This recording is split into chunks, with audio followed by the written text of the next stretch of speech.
turning your engine 22V12.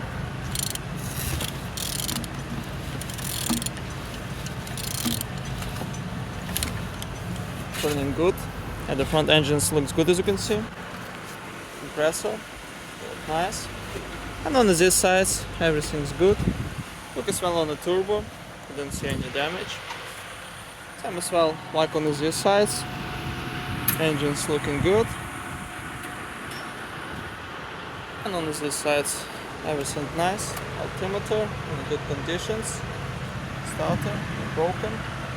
And on the top, all connectors and injectors look nice. And on the bottom, no cracks, no leaks. And turning your engine 22V12.